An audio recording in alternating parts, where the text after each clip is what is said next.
Welcome to Jordan and Drew, the sports crew, Drew's College Athlete Spotlight. This is episode 15 out of 15. So this is the last episode here of season one of Drew's College Athlete Spotlight. And I have an awesome guest on to round out the season.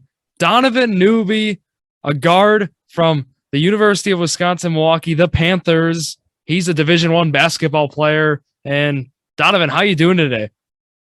I'm doing good, Drew. Thank you for having me on the show. Appreciate it. Of course. I'm really happy you agreed to come on because this is going to be a lot of fun. We're going to talk, about your high school career. We're going to talk about how you ended up at UW-Milwaukee. And then we're going to talk about how these past few years have gone because Milwaukee, they have you for a couple more years now, with the eligibility. And that's going to be big for this squad. So we'll talk about it here, but let's start, in the high school days. So you go to Bloom High School in Illinois, right? You're from Chicago, the Chicago area, and just, when did you start playing basketball? I started playing basketball when I was probably like 3-4 years old, playing bitty ball. And yeah, that's when I started playing basketball for real, and I've been playing ever since. Yeah, and with that, were you involved in AAU teams when you were younger? What were the teams? Yeah, they'll be like at a younger age, it was like little rec leagues that were being held in the different townships. And then as I got older, I'll probably say around like 4th grade, maybe I started playing AAU basketball. And yeah, ever since then, yep. And it says here the Illinois Wolves as well. I know they play, some of our Wisconsin teams here. Like Team Hero, right? I mean, that's a team that I believe they actually played a few days ago, even that AAU squad. I don't know if Team Hero was around when you were playing AAU ball with the Wolves, but was that the team you played with for high school? Yeah, I played for Illinois Wolves, Coach Mullins, under Coach Mullins. And I just actually seen the Wolves play Team Hero. At the time when I played, it was called Phenom University. But yeah. They just played Team Hero on Friday, and that was a pretty good game. Yeah, that was a good one. Yeah, well, a few of those guys. Jeremy Lawrenz was one of them from Team Hero, who we've been following. He was from our area, so it's been great to watch those guys, flourish. I'd say with that squad, they're a great team. And yeah, with you, the other sports you played in high school, what other ones did you do? In high school, I just stuck to basketball. But when I was younger, I played football and baseball. Did you have a favorite younger, like other than basketball? What was second? Yeah, football. Football was actually my favorite, but my family was just so basketball oriented and heavy on that. I just kind of just stuck with basketball. Yeah, that sounds like a good. I mean, that's your sport, right? So yeah, it turned out good for me. So yeah, so far and so good, and it's gonna keep going. And let's talk. Do you have a favorite court? Favorite court? Yeah, like I would say the best court I would say that I liked the most would have to be the DePaul court when I played there for a high school game. I don't know why, I just like DePaul's court. There you go. And talking high school basketball, right? The team you were on, very good, right? Ranked 7th in the state, and then 159th nationally by Max Preps. And you guys went 28-6. It was the Blazing Trojans, right? At Bloom, yep. The Bloom Blazing Trojans. Wow, what a name there! And you guys went 15-1 in league play. And just what was it like being that senior leader on that squad? It was a lot of fun. Definitely a lot of fun playing with the guys that I play with, very talented, high-level guys, and just being a leader on it. It kind of just prepared me for coming to college, because coming to college, you playing with guys that are actually like really good at basketball. So just to control the game, organize, and things of that nature, and make sure everybody succeeds in their own way. So yeah, it definitely helped me at high school, being a leader on the team that we had in high school for the college level. Yeah, and I can't forget your junior year either. They're averaging double figures and you guys were 26-4 that year as well. So, 2 successful years there, with your letter winner there, and you were also a 4-year letter winner there. Your 2 years then on varsity. I mean, so impressive stuff there. And I guess talking about, high school wrap up here before we transition here into college, was there a teammate in particular that you got to shout out, give some love to? Man, I shout out the whole BBN Nation. Definitely my guys, Martise Mitchell, Dante Maddox, Keyshawn Williams, and Christian Shoemate. Definitely them guys. They made my high school experience real fun. So shout out to the guys, BBN. There you go. And I guess talking now a little bit to college. So, you're at Bloom High School. You're playing for the squad, the Blazing Trojans. Great senior year. When did you decide you were going to Milwaukee? When did you commit? What were other offers? Just can you describe the process to us? Yeah. So I think in total I had 4 offers. I had UWM, SIUE, Albany, and I had DePaul. And then what was the other question? I guess with those offers, how did you choose Milwaukee? So Milwaukee was my first and only visit for real. Came down here, and my dad was real comfortable with what Coach Baldwin was saying at the time and things of that nature. And he just told me he would think this would be a good fit for me. So we just made the decision to come to Milwaukee after on my visit. Actually, on my visit, I told Coach I was committing. That's awesome. So you knew that's a good sign always. And you mentioned DePaul as well. I mean, talk about a bigger school there as well. Looking, Big East. Yeah, right. Yeah, I had DePaul my freshman / sophomore year. It was it was good. I had a really good summer. And that's why they offered me and things of that nature. And then, so that was exciting to get recruited by a Big East school. Well, I'm happy you ended up in Milwaukee. So you made it here now, and we were talking before the air. You got some years left, right? So the COVID year, you got that extra year of eligibility. So this past year, the 2021 to 2022 year, you were only a freshman, but let's talk, about your first year. So that the COVID shortened season, how did that go overall? Playing in those 22 games in the first season, just what was it like, the transition from high school to college? The transition was definitely, I feel like obviously it's going to be somewhat difficult because I'm moving up a level. But I feel like I'm a hard worker. The transition wasn't really that hard. I just had to make sure I just remained humbled and remained in the gym and working. And at the time, from what Coach Baldwin was asking of me, I feel like, and I talked to him, he said I did a good job at my role. So my first year, I had a lot of fun. I learned from a very high level point guard in T-John Lucas. And then I came in, played my role, and just tried to play as hard as I could. And ultimately, I had a lot of fun that first year. That first group was a lot of fun. That first year, my first year.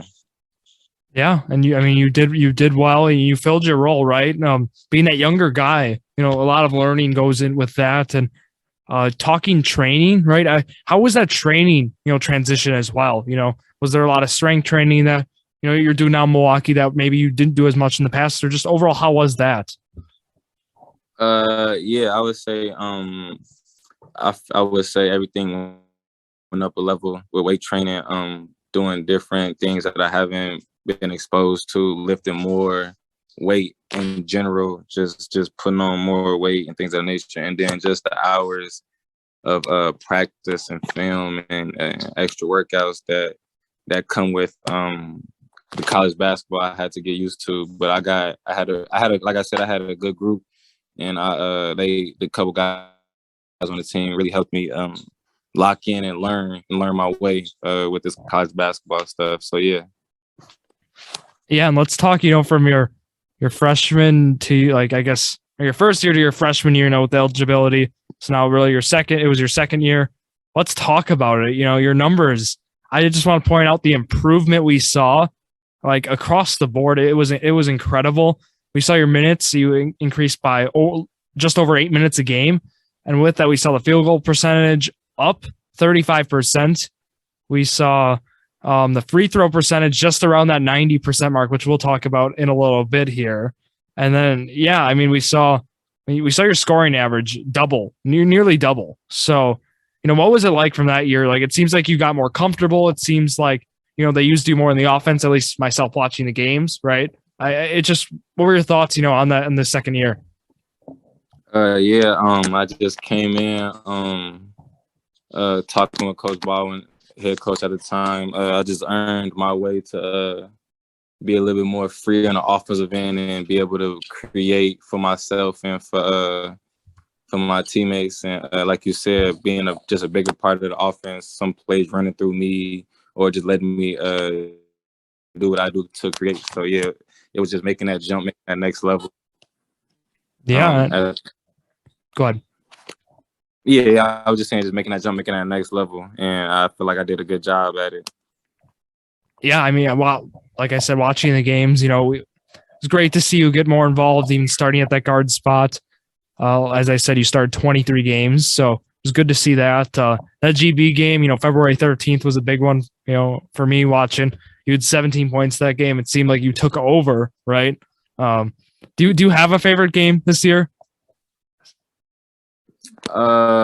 Personally, yeah, it would have to probably be. It would have to be a game we played. I forgot what game we played in Florida. It would probably have to be one of them games. Bowling Green. Yeah. Probably that game was my funnest game for personal. But I say for a team, definitely when we beat Oakland, that was a great team win. Oh, and yeah, that felt so good. So as a team, I would say the Oakland game. Personally, I would either say the Green Bay game or when we played Bowling Green down in Florida. Yeah. Now that Oakland game was big. And the Yale game, by the way, was the one where you had 16 points. That was your big scoring game there, and that was also down in Florida. So might have been that one as well. Okay. And yeah, that Oakland one was huge. That was a big upset you guys pulled off, at the Panther Arena. That Wright State win for me as well was, a favorite. You guys played very well. It was a great team win. Look what Wright State ended up doing, right? I know a goal of yours is to make the NCAA tournament, and they did just that. So, I guess talking about the free throw percentage, I know some news outlets have done some stories on that. You shooting over 90%, right? So, just can you walk the listeners here through, what's your routine or what makes you, so great at free throws? I would have to say definitely repetition. Just being in the gym, like ever since I was like a kid, like when I used to work out with my pops, like any type of drill, anything we do, you got to make free throws. You don't make free throws, you got to run. So just doing that over the years and years, definitely translated to the college game where like y'all see, I'm shooting 90% from the line, which is like really good. So yeah, that's where that kind of came from. Yeah, and I'm this past year, almost nearly a 50-40-90. The field goal percentage just a little bit off, but other than that, I mean, you're right there, 39% from three, right? 90% from the line. So you're putting up, these insane, very efficient scoring, I'd say, for the Panthers, and that's been, that's been crucial. I feel for the squad, and I guess we have to talk about it, right? The coaching transition. That's something that's taking place this offseason right now. Pat Baldwin and UWM parting ways, and they bring in Bart Lundy, right? And very successful guy from, he has some roots here in Milwaukee with, being part of the Marquette's programs, their winning programs. And then he goes to Division II Queens University and puts together a dynasty of a squad there. And now, he's back in Milwaukee with the Panthers here as the head coach. Have you been able to communicate with Coach Lundy, or how's that gone so far? Yeah, when Coach signed, we had a little team meeting. He just talked to us, trying to kind of introducing themselves. And so just meeting him, he seemed like a cool guy, real straightforward. And like you said, his track history is winning. So The goal is definitely to come in here and win games and do it at a high level. Yeah, and I know this team has the talent too. We know that. I mean, we saw some wins that were put together last year. We saw some, there were flashes, right, of this team winning, like being a winner. And I think that's something that even, look ahead next year is something we're going to see. And I'm glad, like you said, Coach Lundy, a proven winner. I'm glad you guys were able to meet with him. And just overall, looking forward to it. And I know you are as well, right, for that junior season, waiting for a schedule to be released, of course. It's always good to see that. But, we got to talk some academics here, Donovan, before this episode rounds out. And it's always, we can't forget that. So, would you like to tell the audience what you're going to school for here in Milwaukee? Right now, I am going to school for communications. I have an interest in trying to do like broadcasting or even like sports broadcasting. So that's what I'm going to school for as of right now. Love that. Yeah. I mean, we like sports journalism here, sports broadcasting. We love that here at the Sports Crew, right? So, if you ever want to come on, talk some Milwaukee Panthers basketball, I mean, you have a perfect in, get some communications experience here, sports communications. But do you ever see like a color commentary in your future? Possibly. Definitely. It's an option. It's a lot of things you can do with communications, but like I said, just broadcasting and the things like, these little podcasts and stuff like that, like it's an inspiration for me to like, I can do it. And, just motivation to make sure that when I'm in class and things like that, I'm focused and I'm locked in so I can learn as much as possible. So yes, I can be of course. successful. Yeah. Awesome. Love that. Yeah. So I guess with that, do you have anything else you want to talk about here? I mean, we talked next year, it's really your sophomore year. So it's looking good. I think, we saw what we saw from this past year to this year. Like, I think the sky's the limit for you, man, from this next year. Yeah, definitely. Like you said, we had a talent. Like I said, the goal is just come in, win games, and just do it consistently. We're trying to, because I hear people talk about it all the time. When a team from Milwaukee is winning, the city of Milwaukee is going to stand 10 toes behind us. So that's the goal, just trying to have the city rocking again and just trying to play an exciting brand of basketball. Yeah, for sure. Right. And having, Craig Counsell comes to game manager of the Brewers, right? The whole city of Milwaukee is truly behind you. There's a lot of big names who are at games and a lot of, the students, fans, professors, you name it, right? Everyone's there in support of you guys. So with that, Donovan, I wish you the best academically and athletically, of course. So, go get him. So with that, thank you all for listening to yet another episode of Jordan Drew, the Sports Crew, the perfect podcast for you.